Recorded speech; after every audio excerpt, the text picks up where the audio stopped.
Selamat pagi Bapak Ibu yang terkasih, baik kita yang ada di sini maupun Bapak Ibu yang ada di rumah. Pada saat ini kita akan sama-sama memulai persekutuan kita. Namun sebelumnya saya mengajak kita semua untuk boleh mengambil saat teduh sejenak.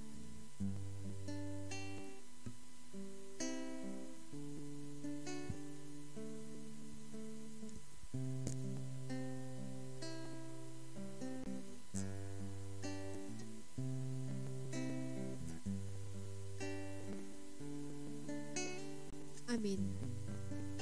Bapak Ibu yang terkasih, pada pagi hari ini kita akan bersama-sama melakukan doa pagi kita, baik kita yang ada di sini maupun kita yang ada di rumah.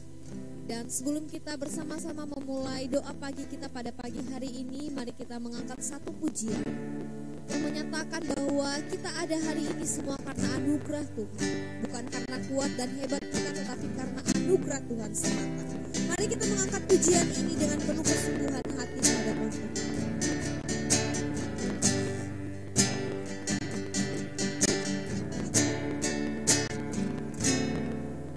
Ku ada sebagaimana ku ada,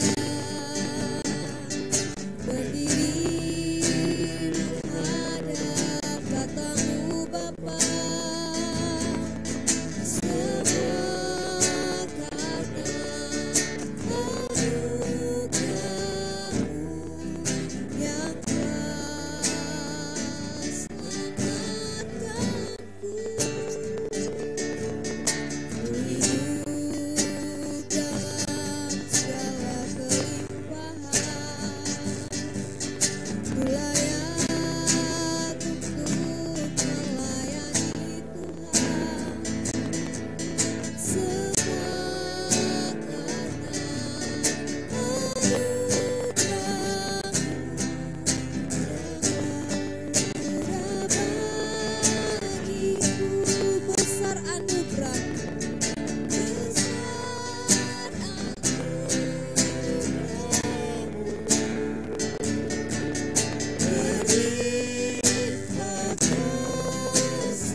Berlimpah kasih-Mu Tuhan, berlimpah kasih-Mu.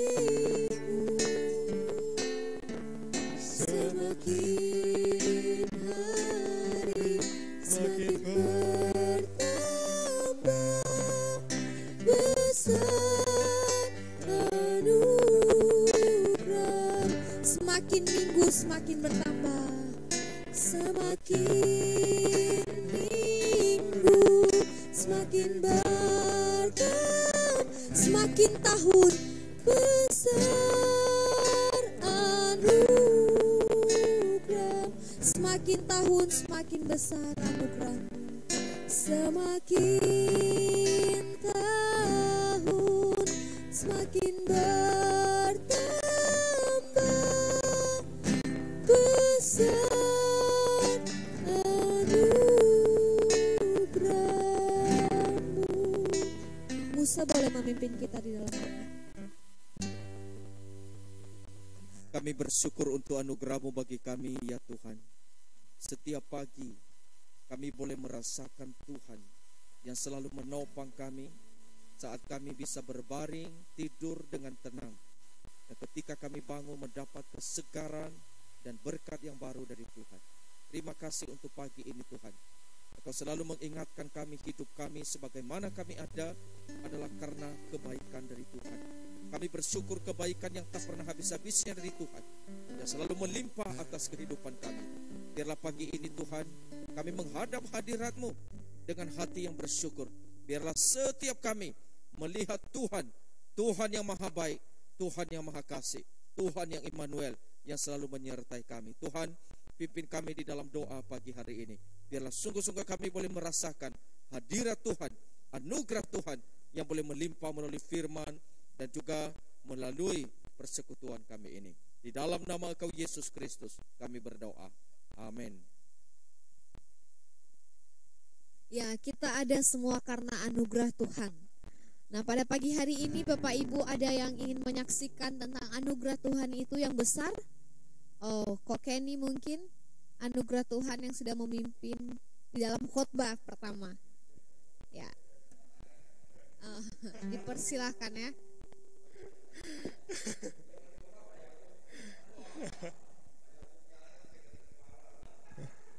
Dia melebihkan dia melebihkan apa yang ini ya, apa yang baru aku lakukan.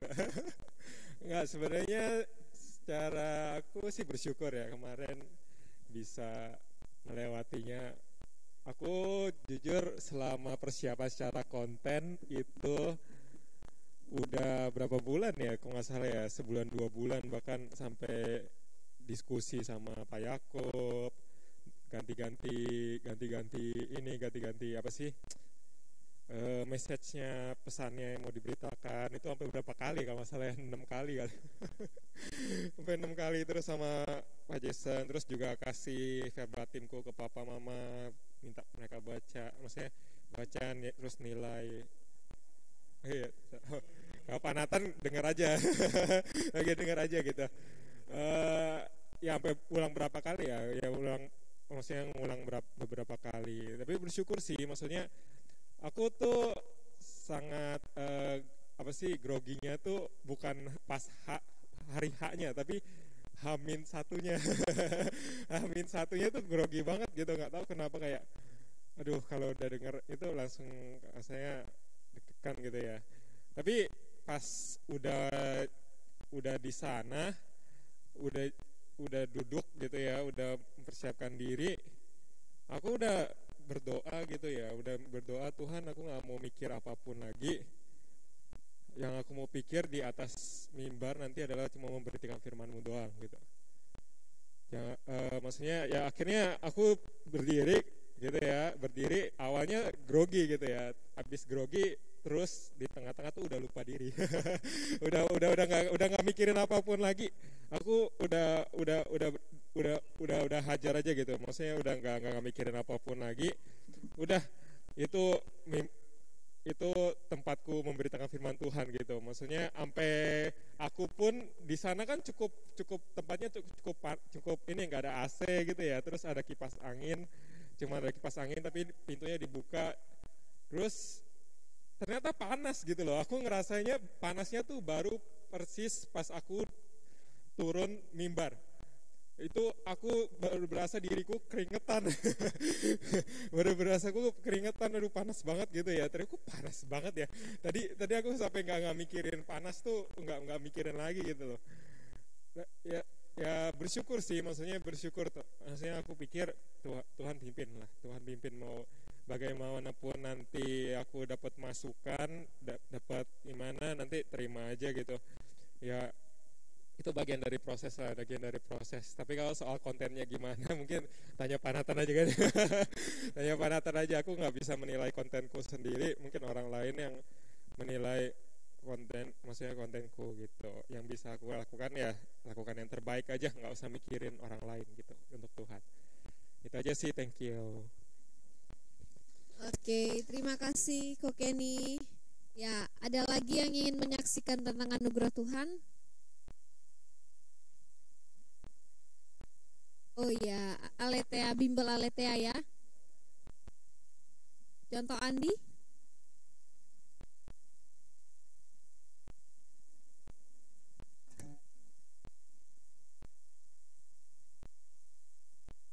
Oke,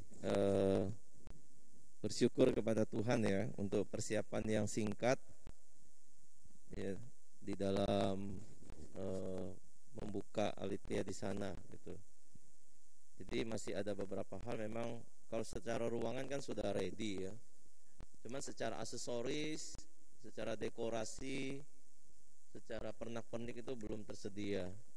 Jadi boleh dibilang persiapannya itu kira-kira sebulan lah untuk beli-beli, pasang-pasang ini AC, beli meja, beli kursi, beli printer, stiker, orang pasang pintu kaca tambahan gitu ya. Dan langsung semua bekerja lah ya, desain brosur, spanduk, dan ini jalan semua paralel gitu. Dan bersyukur di dalam mengejar secepat mungkin, karena sebelum kemarin kan kita masih sibuk dengan Pasca, Jumat Agung, HUT gereja, jadi belum bisa konsen terlalu ini. Tapi sudah mulai ada meeting untuk persiapan itu.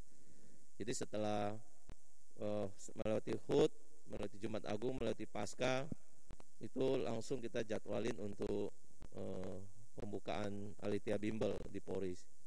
Jadi kalau saya sendiri memang menghadapi 4 momen yang dalam 1 bulan yang padat ya, dari HUT, Jumat Agung, Pasca, dan pembukaan Aletea. Ini semua kan persiapannya perlu waktu. Dan bersyukurlah meskipun ya secara sederhana kita lakukan secara kecil-kecilan, ini baru awal dari sebuah langkah menuju mimpi untuk membuka sekolah. Tapi ini satu langkah kecil ke sana. Nanti saya pikir kalau sudah tiba waktunya merenovasi bangunan dan mendirikan sekolah, kita baru bikin upacara pembukaan yang lebih meriah gitu ya. Nah, untuk saat ini memang dilakukan sederhana, yang hadir dari sinode, dari BPH, Dewan Pembina, kemudian ada perwakilan hamba Tuhan dari Bekasi dan Poris juga itu. Ya, kita bersyukur acaranya sederhana, tapi saya sendiri sih bersyukurlah untuk dukungan sehingga kita bisa buka, dan terutama memang Tuhan menyediakan orang. Bagi saya itu lebih penting, orang yang punya hati untuk mengkoordinir, menjadi perintis untuk membuka ini. Ya, seorang hamba Tuhan, dan kita dukung, kita berharap dia bisa dipakai Tuhan untuk mengembangkan pelan-pelan menjadi lebih besar lagi. Ya, bersyukur untuk rekan-rekan semua juga ya, yang hadir dan yang terus mendoakan Aletea ini. Ya, mungkin itu aja. Terima kasih. Terima kasih untuk sharingnya. Ada lagi yang mau sharing? Panatan? Semumean? Semua. Oke.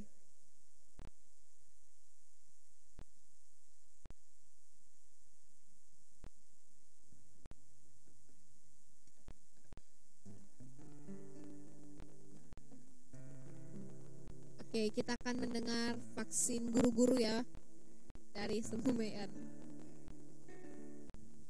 Oke, selamat pagi ya semua. Bersyukur setelah ditunggu-tunggu beberapa lama, kemarin guru-guru di sekolah kami di Permai boleh mendapat vaksin, dan kebetulan dapat waktunya bersamaan, itu tanggal 9 semuanya ya, semua guru yang terdaftar di Dapodik. Kalau yang tidak terdaftar kayaknya nggak masuk deh. Jadi semua dapat, dan tapi tempatnya jauh.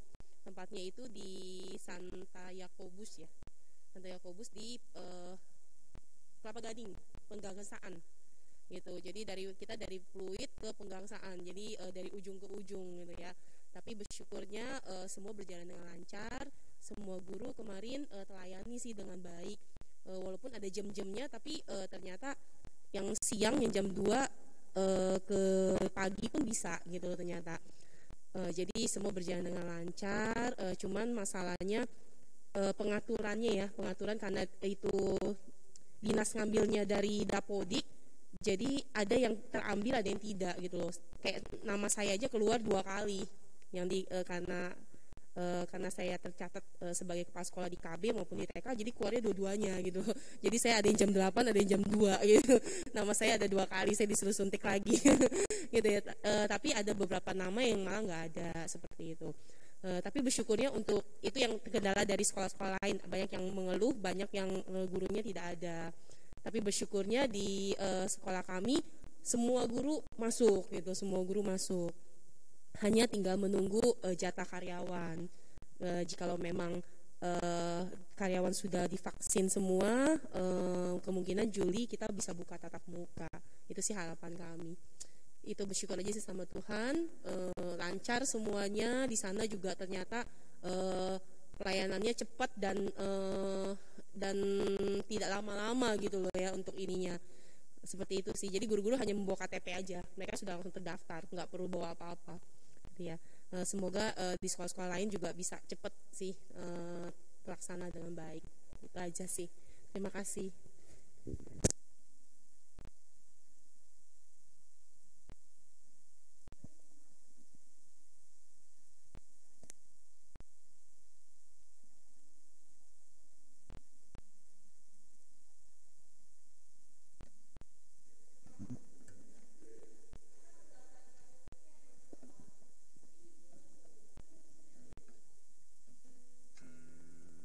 Oke, kita bersyukur ya karena guru-guru juga sudah bisa divaksin sekarang ini.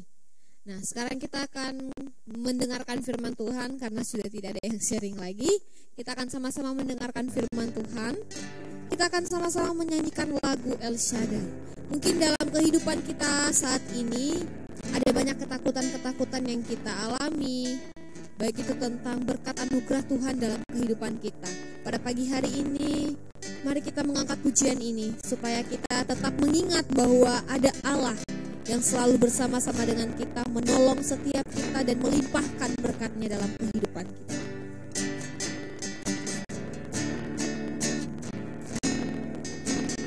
Tak usah ku takut,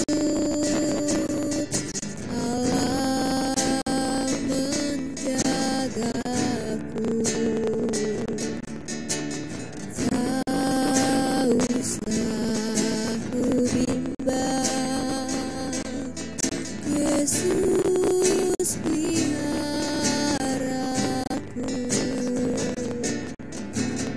Tak usah ku susah, Roh Kudus hiburku. Tak usah ku cemas, Dia memberkatiku. El Shaddai, El Shaddai, El Shaddai, El Shaddai, Allah Maha Kuasa.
lainnya dipersilakan.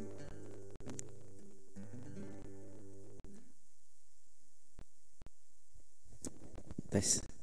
Oke, selamat pagi semuanya. Ya, biasa saya di belakang sana ya. Biar ini duduk di sini, ya bersyukur diberikan kesempatan. Kita berdoa dulu ya.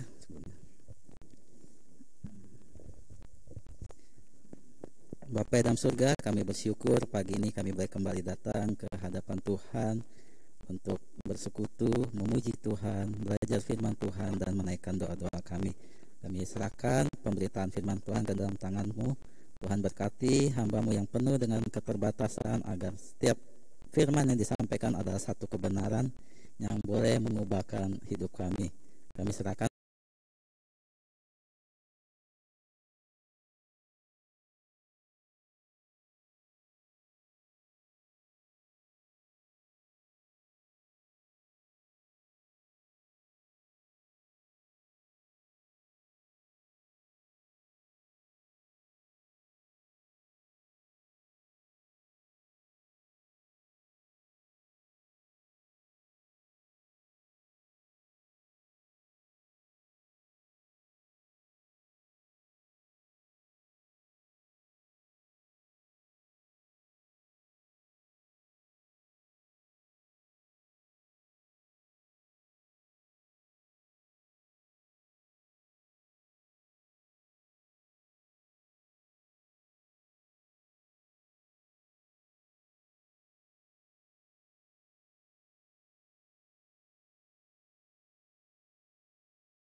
tanahnya berlimpah-limpah hasilnya. Ia bertanya dalam hatinya, apakah yang harus aku perbuat, sebab aku tidak mempunyai tempat di mana aku dapat menyimpan hasil tanahku. Lalu katanya, inilah yang akan aku perbuat. Aku akan merombak lumbung-lumbungku, dan aku akan mendirikan yang lebih besar, dan aku akan menyimpan di dalamnya segala gandum dan barang-barangku. Sesudah itu aku akan berkata kepada jiwaku, jiwaku, ada padamu banyak barang, tertimbun untuk bertahun-tahun lamanya. Beristirahatlah, makanlah, minumlah, dan bersenang-senanglah. Tetapi firman Allah kepadanya, hai engkau orang bodoh, pada malam ini juga jiwamu akan diambil daripadamu, dan apa yang telah kau sediakan untuk siapakah itu nanti? Demikianlah jadinya dengan orang yang mengumpulkan harta bagi dirinya sendiri, jikalau ia tidak kaya di hadapan Allah. Ya, demikian pembacaan firman Tuhan. Nah, teman-teman, saya di sini mencoba membagi perikop ini ke dalam dua bagian. Yang pertama, kalau kita lihat adalah ada satu kisah real yang terjadi di hadapan Tuhan Yesus ketika dia mengajar, yaitu di mana ada yang meminta dia berkata kepada saudaranya untuk membagi harta warisannya. Itu kisah real yang terjadi. Lalu kedua, ada kisah perumpamaan yang disampaikan Tuhan Yesus. Karena kita tahu ya, Tuhan Yesus sering menggunakan perumpamaan ketika dia mengajar banyak orang.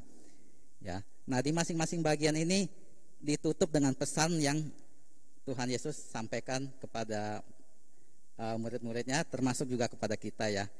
Di dalam perumpamaan itu, di dalam kisah real di mana seorang muda meminta Yesus menegur saudaranya itu ditutup dengan ayat 15, sedangkan yang perumpamaan ditutup dengan ayat 21 ya. Itu pesan buat kita.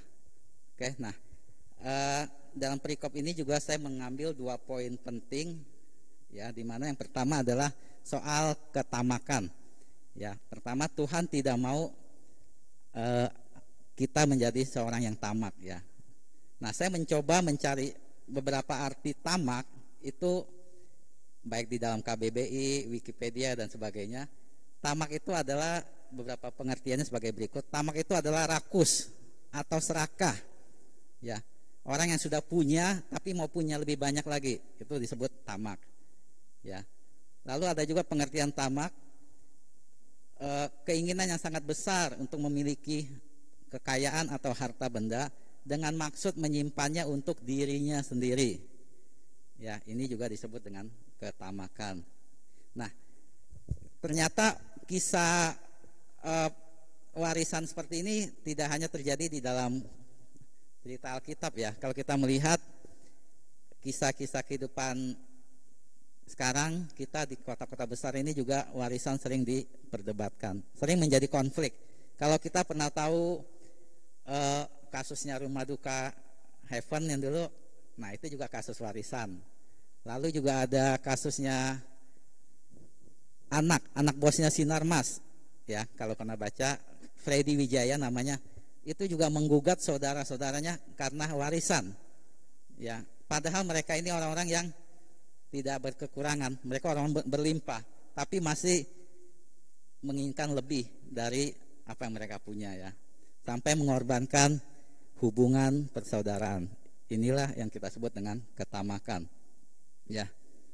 Jadi ketamakan itu bukan ketamakan kekuasaan, tapi mereka lebih kepada materi, yaitu harta atau uang ya. Jadi boleh katakan orang-orang seperti ini ada orang-orang yang cinta dengan uang.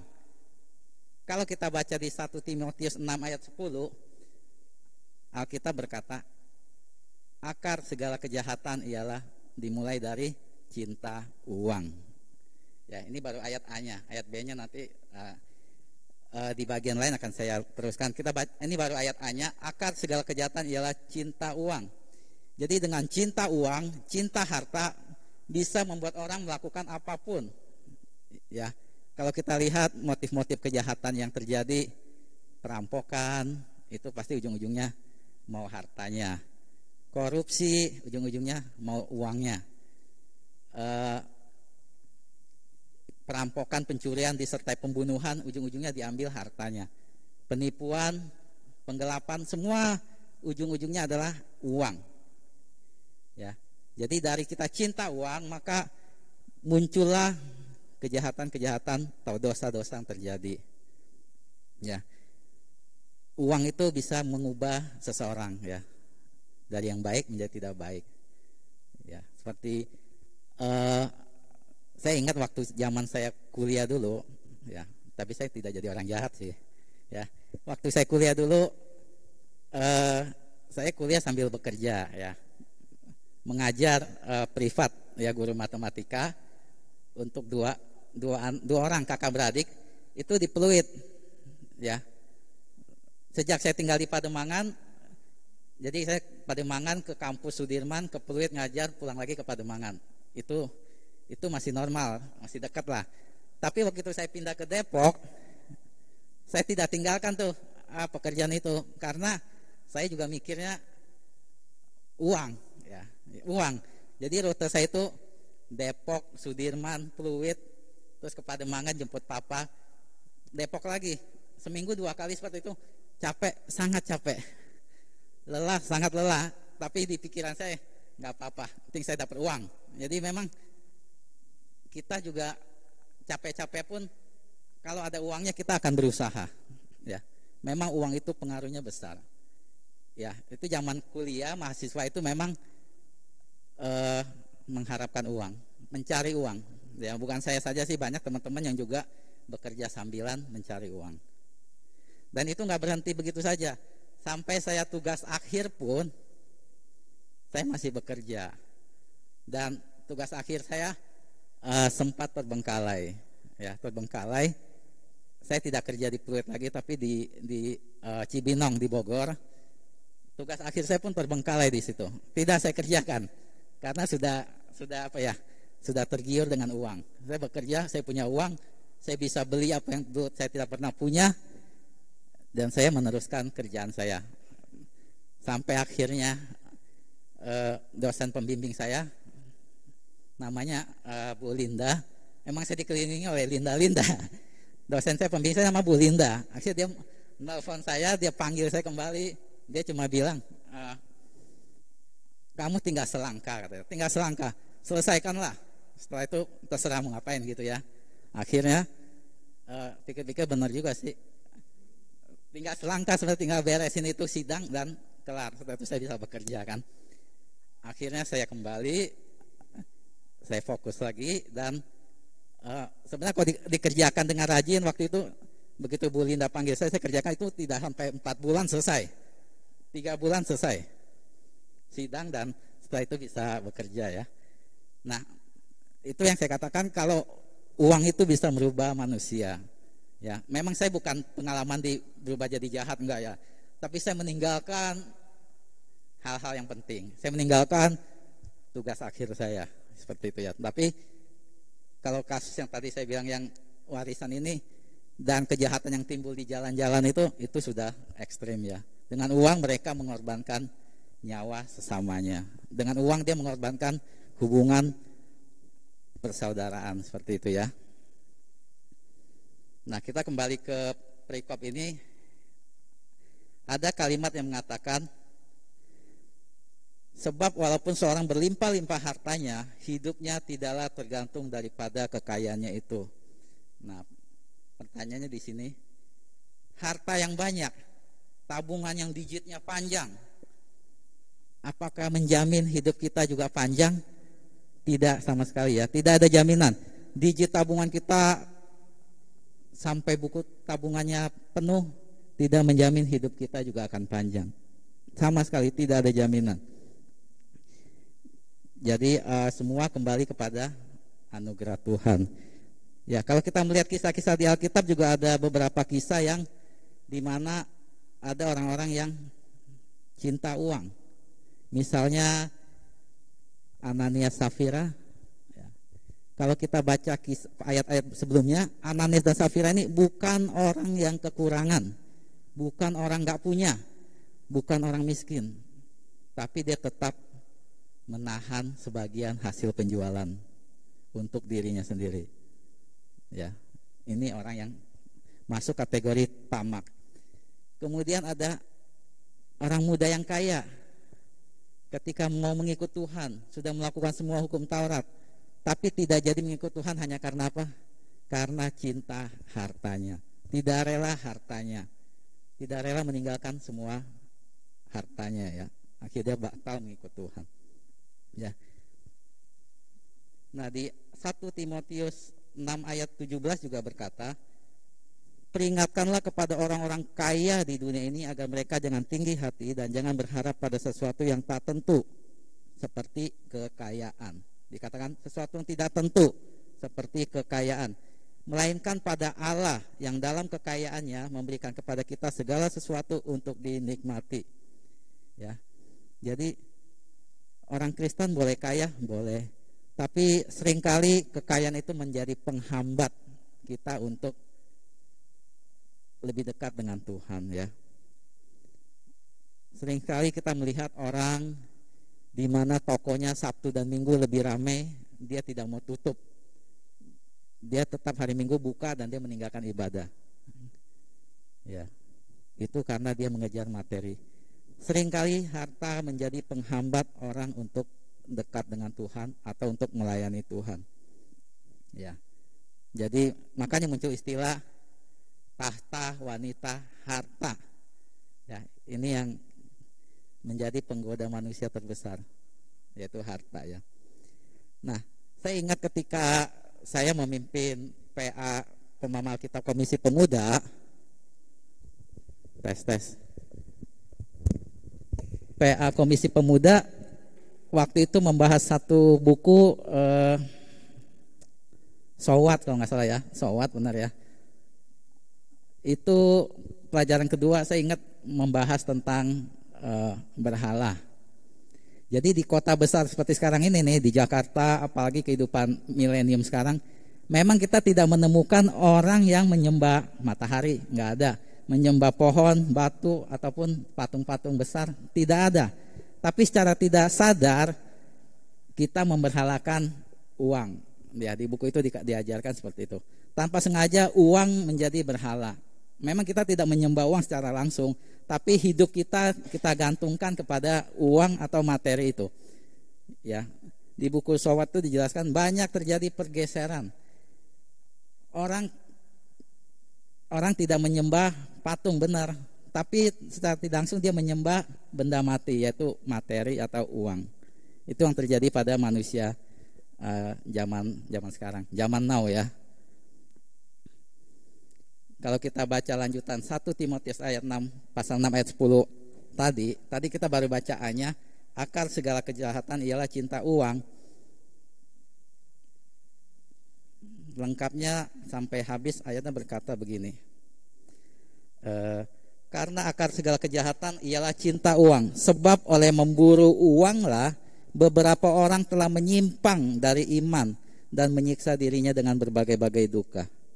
Ya, dengan memburu uanglah orang menyimpang dari iman. Ya, banyak yang seperti itu. Mencari materi, meninggalkan Tuhan.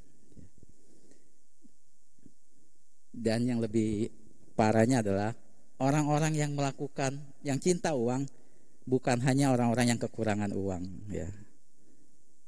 Kita tidak terima kalau ada orang yang kekurangan uang pun mencuri, kita tidak terima. Ya. Tapi lebih tidak terima lagi, yang mencuri adalah orang-orang kaya, pejabat misalnya. Ya.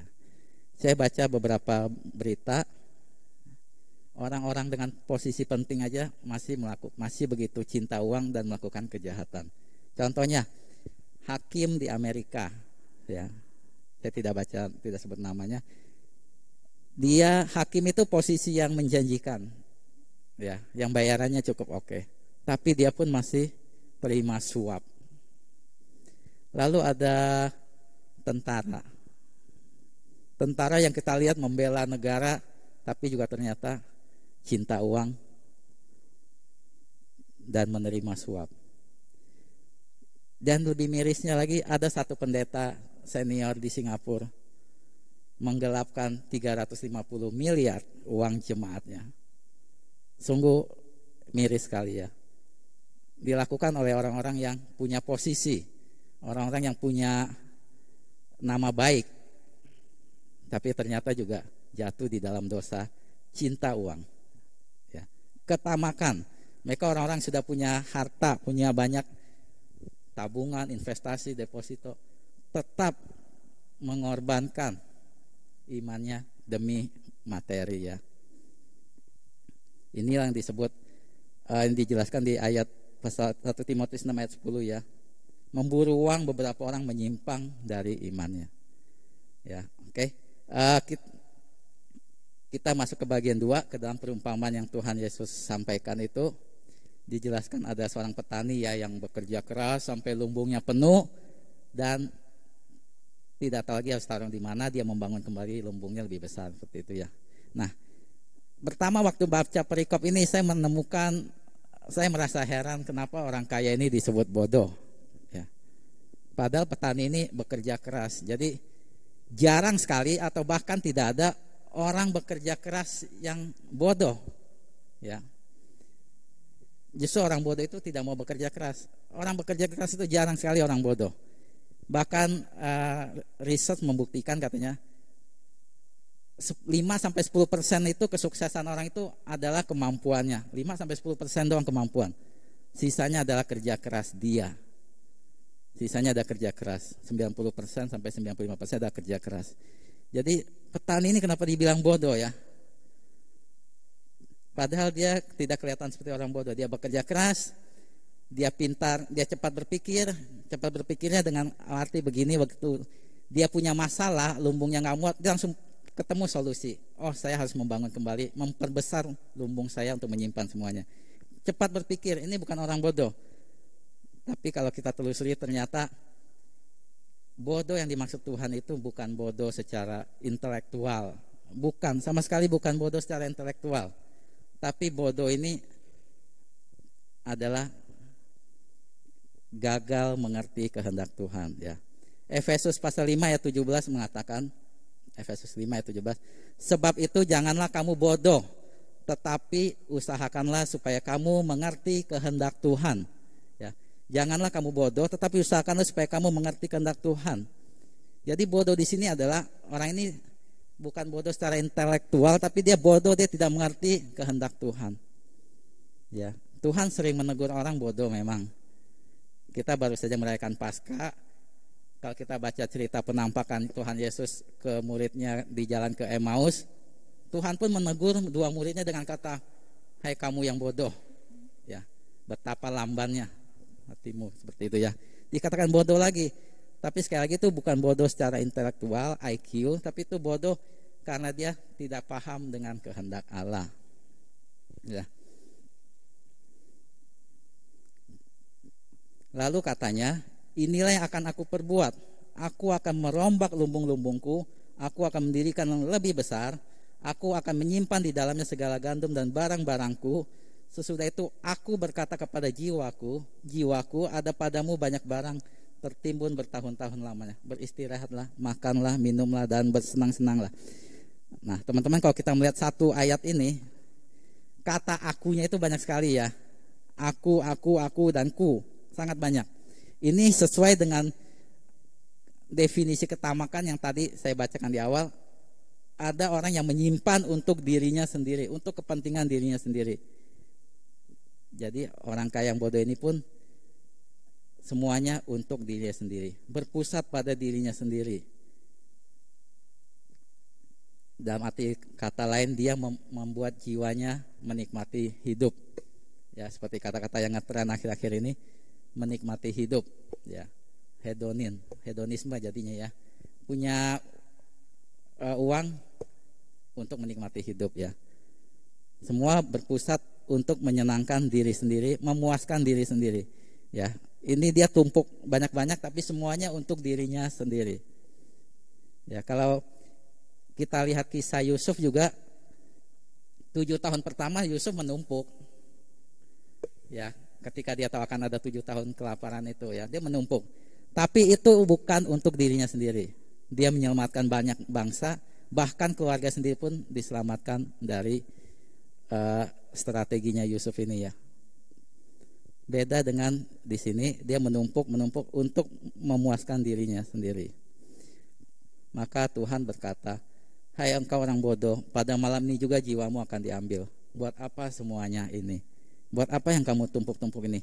Tidak ada gunanya.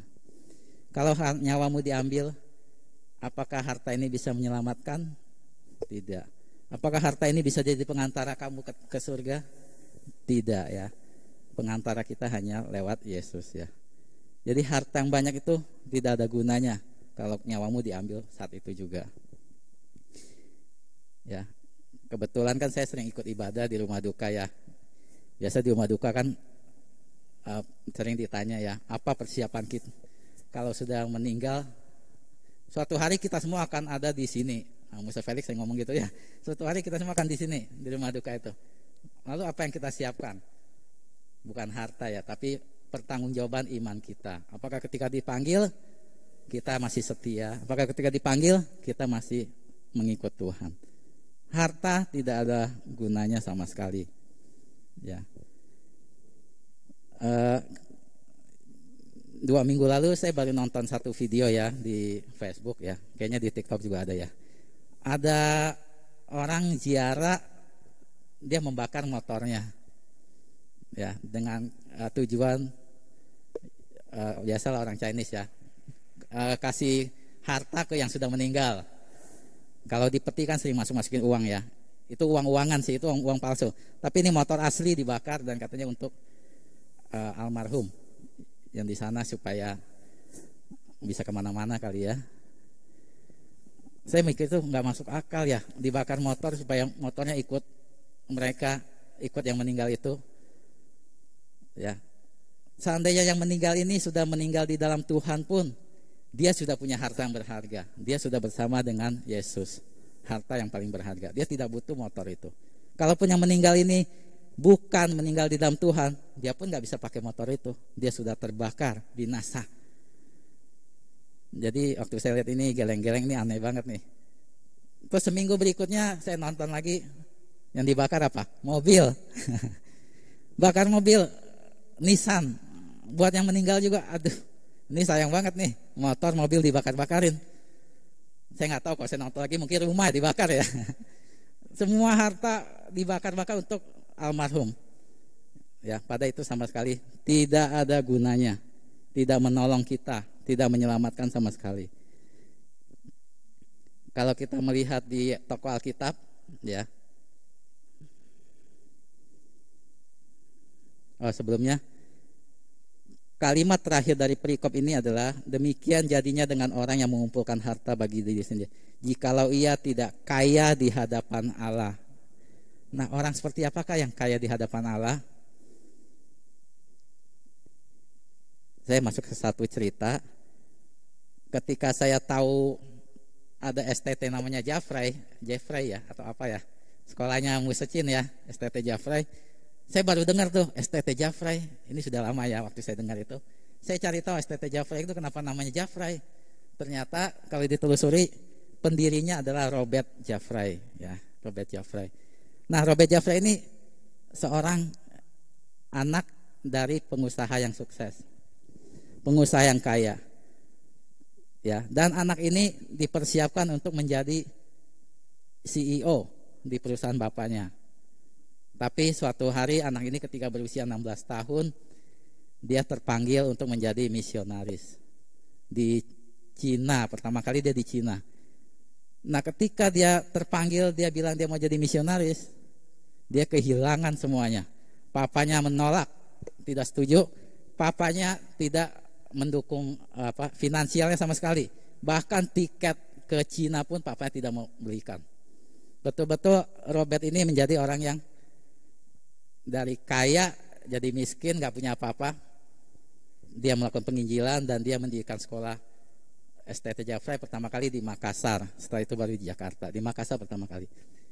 Dia orang yang masuk kategori dia kaya di hadapan Allah. Dia tidak punya apa-apa. Dia kaya secara duniawi, tapi ketika dia melayani Tuhan, dia miskin.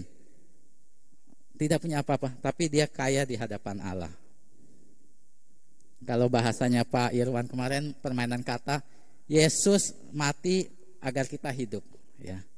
Nah, ini dia kehilangan semuanya untuk mendapatkan. Ya, dia mendapatkan lebih banyak. Dia kehilangan harta duniawi, tapi dia mendapatkan berkat yang lebih banyak dari Tuhan. Ya, kehilangan untuk mendapatkan. Sama sekali ayahnya tidak mendukung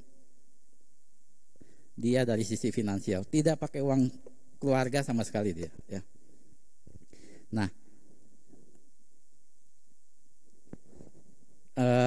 kalau di perusahaan saya bekerja ini ya, bisa keluar kota. Kerja di luar kota paling diinginkan oleh teknisi-teknisi. Karena selain kita dapat jalan-jalan gratis dibiayain kantor, kita dapat yang namanya uang saku lah, setiap hari dapat. Yang kalau kita sebulan di luar kota pun mungkin gaji kita bisa utuh, kita bisa hidup dari uang itu, ya. Jadi teknisi biasa berebutan siapa yang mau ditugaskan keluar kota. Mereka kadang sampai berdebat gitu ya, saya aja. Karena memang apalagi kalau tugaskannya ke Bali, ke Manado, ke Jogja, ke enak-enak, mereka pasti rebutan ya. Dibiayain dari kantor, penginapan, hotel, transport dibayar semuanya. Tidak di sela-sela Sabtu Minggu bisa libur, bisa jalan-jalan kemana, atau malam bisa nongkrong. Semua tidak keluar biaya. Ya, termasuk saya waktu itu kan. Saya juga sering keluar kota kan dulu di sini. Dan ketika saya keluar kota, sekalipun minggu saya nggak pernah cari gereja, karena tempat orang kan asing ya. Saya pikir nggak pernah ke sini cari gereja, nggak tahu gereja kayak apa. Jadi hari Minggu biasa saya tidak ke gereja di sana, di luar kota ya, hanya di hotel atau jalan-jalan daerah sekitar situ. Ya, jadi tidak ada kepikiran untuk ibadah sama sekali. Ya, jadi kalau fokusnya kita sudah senang keluar kota karena uangnya itu ya. Tapi lama-kelamaan saya merasa kesepian ya katanya. Kesepian, jauh dari keluarga, apalagi kalau pulangnya lama ya. Akhirnya saya waktu itu ngomong ke bos saya nggak mau keluar kota lagi Pak. Saya nggak mau keluar kota lagi. Akhirnya saya disuruh pegang 3 proyek terakhir. Medan, Pematang Siantar, Aceh, 3 itu disuruh selesaikan. Akhirnya waktu saya ke Medan, dari Medan terus lanjut ke Pematang Siantar. Pematang Siantar itu kan tidak ada bandara ya, harus ke Medan dulu naik travel 2-3 jam baru sampai. Ya, katanya nggak boleh pulang kalau belum selesai. Akhirnya ini saya yang sudah berubah ya, saya mau gereja. Jadi waktu di Pematang Siantar sudah sampai Sabtu, aduh besok saya mau ibadah. Akhirnya saya pulang kan. Pulang ke Medan, pesan tiket pesawat sendiri, Seninnya pesan tiket pesawat sendiri lagi, balik ke sana. Kantor tidak tahu sama sekali, karena tiket kan saya tanggung sendiri ya. Saya lakukan itu karena saya bilang saya tidak mau lagi kejar-kejar materi, tapi meninggalkan Tuhan, seperti itu ya. Akhirnya saya pakai dana sendiri, pulang pergi. Setelah selesai semuanya, saya tidak lagi dapat tugas keluar kota sih, karena saya bilangnya mau kuliah. Tapi benar sih, memang akhirnya kan saya memutuskan untuk lanjut ke S2 kan. Jadi waktu saya lanjut ke S2 pun teman saya pada bilang, nggak sayang uangnya, nggak sayang uang dikumpulin, akhirnya bayar kuliah habis. Ya, waktu saya kuliah S2 pun biayanya itu cukup berat, karena hanya dikasih cicilan 1 tahun, uang gedung dan uang semester. Semester kan tiap bulan jalan. Uang gedung dicicil 12 kali, jadi selama setahun itu berat, bayar 2 kali angsuran, cicilan semesteran dan cicilan uang gedung. Itu berat sekali. Setiap gajian melihat teman-teman bisa belanja, bisa shopping, bisa beli, bisa makan, saya harus membayar kuliah. Saya tidak lagi fokus kepada materi, nggak ngejar harta lagi. Saya harus upgrade, seperti kata Nathan, upgrade yourself. Saya upgrade. Berapapun uang kuliah, nggak apa-apa, saya bayar dulu. Saya tidak mikirkan, dulu saya kumpulin uang mati-matian, sekarang nggak mau keluarin uang sama sekali buat saya sendiri, nggak ya. Saya bilang ini buat masa depan saya bayar kuliah dan saya selesaikan. Seperti itu ya. Jadi uang sudah bukan fokus utama lagi, tapi saya lebih penting ibadah dan keluarga ya. Jadi materi udah bukan nomor 1 ya. Terakhir saya mau kasih dua mengenai berkat ya, materi. Jadi materi adalah berkat dari Tuhan ya. Jangan sampai dia menjadi jerat ya. Materi adalah berkat dari Tuhan. Seharusnya berkat ini membuat kita semakin dekat dengan pemberi berkat, bukan semakin jauh ya. Jangan sampai kita mencintai berkatnya tapi tidak mencintai pemberi berkatnya ya. Justru kita harus mengasihi pemberi berkat, baru kita mengasihi berkatnya. Kedua, materi bukan satu-satunya berkat ya. Berkat Tuhan itu banyak dalam kehidupan kita. Misalnya kesehatan kita, setahun lebih kita tidak ada yang pernah terdiagnosa positif atau reaktif, itu udah berkat Tuhan. Kita dapat pekerjaan yang baik, berkat Tuhan. Kita dikelilingi orang-orang mengasihi kita, itu berkat Tuhan. Kita bisa mengenal Tuhan, dikatakan itu udah berkat yang terindah, itu juga berkat. Jadi nggak harus mengejar berkat selalu bentuknya materi. Berkat Tuhan banyak tersedia buat kita ya. Jadi di akhir penutup saya sampaikan, kalau memang harta kita membuat kita menjauh dari Tuhan, lebih baik tinggalkan. Kalau harta kita membuat kita kehilangan kasih, atau kasih kita berkurang kepada saudara kita dan kepada Tuhan, maka buanglah harta itu. Memang berat ya, tapi harus bisa ya. Bukan berarti anak Tuhan tidak boleh kaya, tidak. Anak Tuhan boleh kaya, boleh menabung, boleh punya investasi, bebas, tapi tetap tidak boleh menggeser posisi Tuhan dalam kehidupan kita ya. John Piper berkata, wise people know that all their money belongs to God. Orang-orang yang bijak tahu uang mereka, harta mereka, materi mereka, semuanya sebenarnya adalah punya Tuhan, bukan punya kita sendiri ya. Mungkin itu aja yang bisa saya sampaikan. Mungkin boleh masukkan dari rekan-rekan sekalian. Mungkin ada yang melihat dari perspektif yang berbeda, atau mungkin ada yang punya pengalaman sharing, dicobai atau digoda dengan materi, dengan uang, dipersilakan ya. Dari saya sih cukup sih itu aja. Terima kasih. Siapa Nathan?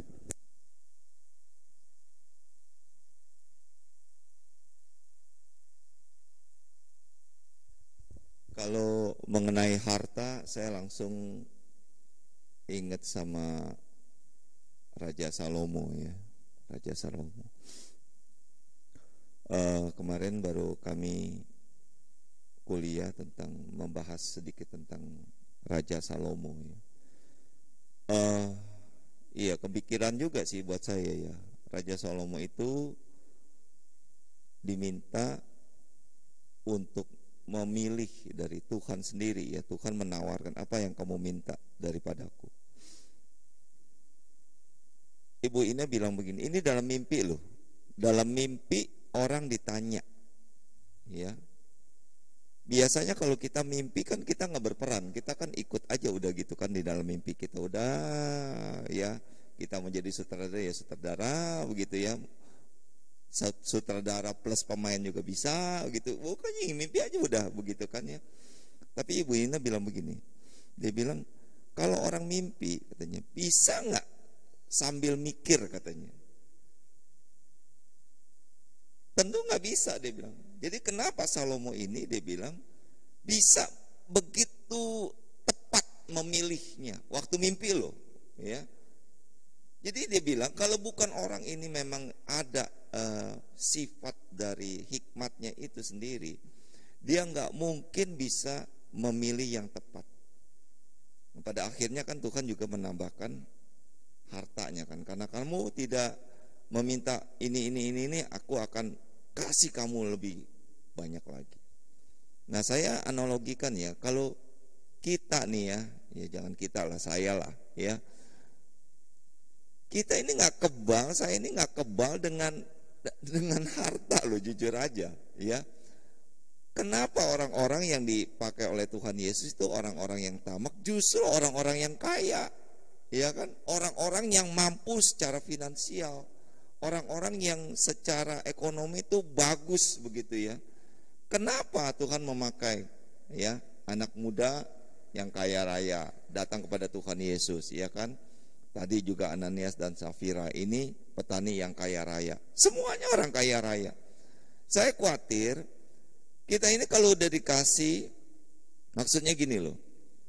Waktu duit pas-pasan kita begitu prihatin dengan hidup ini ya, dengan orang-orang di sekitar. Kita prihatin gitu ya, walaupun duit kita pas-pasan. Tapi begitu kita tambah uang, mungkin karena ya berkat Tuhan lah, bla bla bla begitu ya, karena kita rajin kerja, karena kita dapat bonus, karena kita dapat posisi di kerjaan gitu, ngangkat kan, ekonomi kita kan pasti ngangkat tuh, ya income kita pasti ngangkat tuh, ya kan. Nah kadang-kadang kenapa orang yang justru udah kaya jadi malah pelit begitu loh. Ini kadang-kadang saya berpikir ya, seharusnya mereka itu kan udah kaya, oh iya ya, saya kaya karena si A, si B, si C ya yang membantu saya. Oke lah, saya kasih kamu inilah ya. Tapi kenapa semakin income-nya banyak justru semakin pelit? Nah ini kadang-kadang bingung juga ya. Justru pada waktu kamu pas-pasan kamu bisa bagi, begitu banyak berlimpah malah jadi hatinya tuh ciut gitu loh, ya nggak bisa memberi hatinya untuk dirinya sendiri. Ini yang kadang-kadang saya bingung gitu ya. Orang-orang yang mungkin belum jadi menteri ya, masih jadi kepala apa di kantor gitu ya, wah akrab sama orang-orangnya. Begitu jadi menteri bukannya akrab malah korupsi. Nah pusing kan jadinya. Nah jadi kalau saya perhatikan memang kita mesti hati-hati ya. Raja Salomo juga pada akhirnya juga kebablasan gitu ya. Karena mungkin dia terlalu egonya dengan dia, wahnya dia begitu ya. Orang kagum sama dia. Nah ini jadi jerat buat dia nih ya. Jadi sekali lagi memang kita mesti hati-hati dengan 3 tak ini ya. Hati-hati. Nah ya, Salomo terbukti itu ya. Hartanya, wanita dan juga tahtanya itu menggoyang dia, akhirnya hancur. Ya, justru jadi pengalaman paling buruk yang Tuhan tunjukkan ya. Kalau kamu salah memilih ya, sekali lagi ya ini yang kejadiannya seperti itu. Itu dari saya sih. Mungkin dari yang lain silakan. Contoh Andi.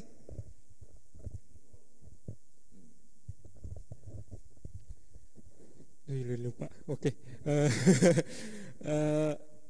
Aku tertarik sih, maksudnya kan sempat pernah dalam dunia kerja juga ya. Sebenarnya orang kaya, saya mikir gitu, orang perikop ini, orang kaya yang bodoh ini sebenarnya sangat menarik sih. Kenapa? Karena hari ini sangat mudah untuk menemukan konsep yang orang kaya bodoh ini lakukan gitu.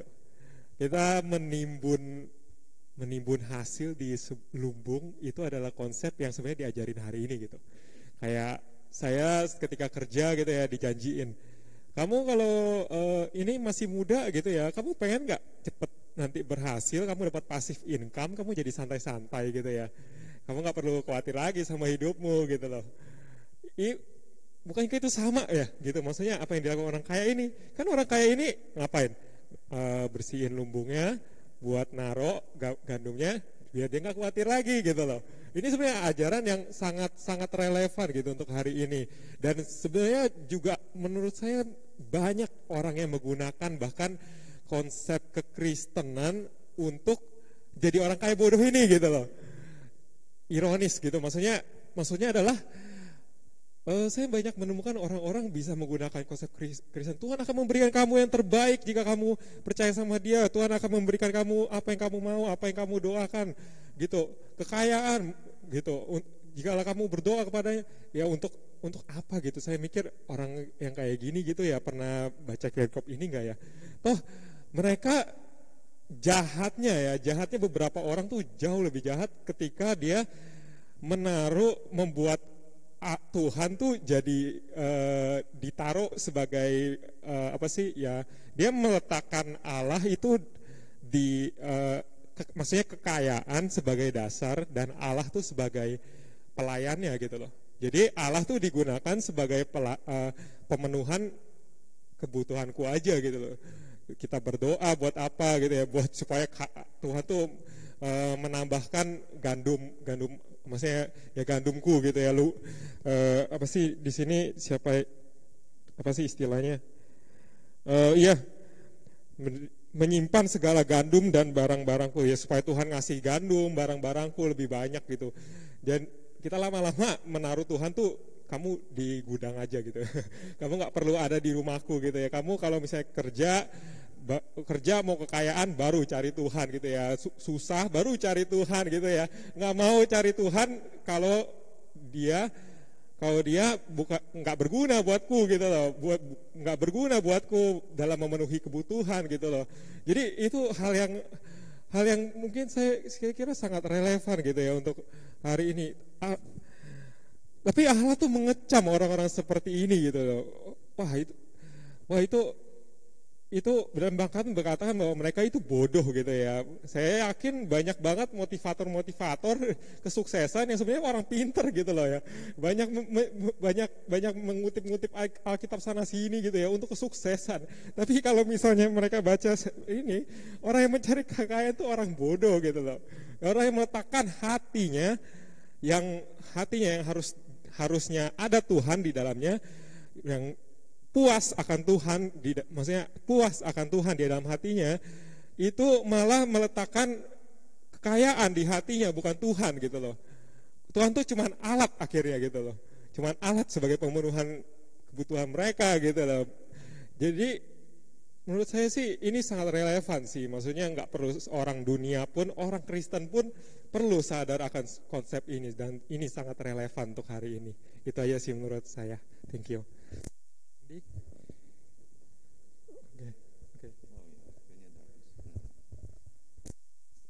Oke, jika tidak ada lagi yang ingin berbagi kesaksian atau menambahkan, kita akan sama-sama berdoa ya. Karena waktunya sudah jam segini, mungkin kita akan doa langsung ya. Nanti Kok Kenny bisa pimpin doa untuk saudara-saudari kita yang ada di NTT, supaya di tengah-tengah musibah mereka saat ini dan bencana yang mereka alami, mereka tetap menyadari ada Tuhan yang bersama-sama dengan mereka. Pak Nathan nanti akan berdoa untuk vaksin ya yang masih terus berjalan hingga saat ini. Berdoa supaya pemerintah boleh diberikan hikmat di dalam mengajak setiap warga negara Indonesia untuk vaksin dan juga untuk memimpin ya setiap bagian-bagian vaksin ini, dan juga setiap warga negara boleh memiliki inisiatif untuk ikut vaksin, jangan dipaksa-paksa begitu. Nanti semuanya bisa berdoa untuk bimbel Aletheia yang baru saja dibuka, kiranya Tuhan yang boleh terus menolong memimpin ke depan, apapun itu yang akan terjadi ke depan, Tuhan terus berkati dan pimpin. Untuk Lause Daniel berdoa untuk persekutuan UI yang akan diadakan sore ini. Biarlah juga Tuhan yang boleh memimpin setiap AI ya dan asu-asu yang akan ikut dalam persekutuan UI pada hari ini, supaya mereka boleh mendapatkan firman yang terbaik lah untuk mereka pada sore hari ini. Nanti saya akan berdoa untuk ibadah yang akan dilaksanakan esok hari, supaya ibadah yang dilaksanakan esok hari juga boleh memberkati setiap jemaat. Nanti semua Alu berdoa untuk teroris ya yang sedang merajalela saat ini, supaya Tuhan juga terus menjaga kita dan memberi kita hikmat kebijaksanaan di dalam kita menjalani hari-hari kita pada saat ini. Dan nanti Contoh Andi berdoa untuk ibadah persekutuan yang akan dilaksanakan esok hari, baik itu persekutuan Yos maupun sekolah minggu. Kiranya Tuhan yang terus memberkati. Kita buka suara sama-sama, kita berdoa, nanti saya akan tutup dalam doa. Allah Bapa di surga, kami mengucap syukur Tuhan untuk anugerah-Mu yang begitu besar di dalam kehidupan kami. Secara khusus pada saat ini Tuhan, kami bersatu hati berdoa untuk ibadah yang akan kami laksanakan pada esok hari. Kiranya Engkau Allah yang boleh menolong setiap kami di dalam pelayanan kami Tuhan, sehingga setiap pelayanan kami dalam ibadah esok hari sungguh-sungguh menyenangkan hati-Mu dan menjadi berkat bagi setiap jemaat. Engkau berkati setiap pemain musik, worship leader, penerima tamu Tuhan, bahkan juga pengkhotbah yang akan menyampaikan kebenaran firman-Mu. Engkau urapi pribadi lepas pribadi Tuhan, sehingga sungguh pelayanan mereka Tuhan bukan untuk diri mereka Tuhan, tetapi untuk meninggikan dan membesarkan nama-Mu di tengah-tengah dunia ini Tuhan Yesus. Dan sehingga pelayanan mereka Tuhan sungguh-sungguh boleh menyentuh setiap orang Tuhan dan membawa setiap jemaat untuk lebih mengenal Engkau. Engkau berkati juga setiap jemaat yang akan mengikuti ibadah esok hari. Engkau sungguh-sungguh persiapkan hidup mereka Tuhan sepenuhnya Tuhan, sehingga setiap apapun yang boleh mereka kerjakan di dalam ibadah esok hari, puji-pujian, bahkan telinga yang mereka pakai untuk mendengarkan Tuhan, mendengarkan firman-Mu, boleh sungguh-sungguh membawa mereka Tuhan semakin menikmati hadirat-Mu, menikmati anugerah-Mu dan karya-Mu dalam kehidupan mereka. Sungguh kami rindu Tuhan, ibadah esok hari boleh membawa banyak jiwa Tuhan dimenangkan di hadapan-Mu Tuhan. Oleh sebab itu kami rindu kuasa-Mu yang terus mengurapi dari awal pertengahan hingga berakhirnya ibadah esok hari. Engkau juga yang memberkati setiap petugas-petugas dan bahkan setiap alat-alat yang digunakan, baik itu laptop, wifi, dan segala macamnya Tuhan, kami serahkan ke dalam tangan-Mu. Engkau Allah yang terus memberkati setiap peralatan yang akan digunakan esok hari, supaya boleh dengan sungguh-sungguh juga digunakan dengan baik dan dapat membawa berkat bagi setiap kami Tuhan. Terima kasih Bapa di surga, dalam nama-Mu kami berdoa. Bapa di surga, pada saat ini sungguh kami bersyukur untuk setiap hal yang boleh kami lakukan di dalam doa pagi ini, puji-pujian yang kami naikkan, firman-Mu yang sungguh memberkati kami, yang mengingatkan kami kembali Tuhan bahwa fokus hidup kami adalah Engkau, bukan berkat-berkat yang Kau berikan dalam kehidupan kami. Biarlah setiap hal yang kami dengarkan pada pagi hari ini boleh sungguh-sungguh menguatkan kami dan di dalam kami menjalani keseharian kami. Kami juga bersyukur untuk setiap doa-doa yang kami naikkan Tuhan. Biarlah setiap doa-doa yang kami naikkan ini Tuhan, Engkau jawab sesuai dengan waktu-Mu Tuhan Yesus. Terima kasih, di dalam nama-Mu kami telah berdoa dan mengucap syukur. Amin. Doa pagi kita selesai, silakan mengambil satu teduh. Tuhan Yesus memberkati.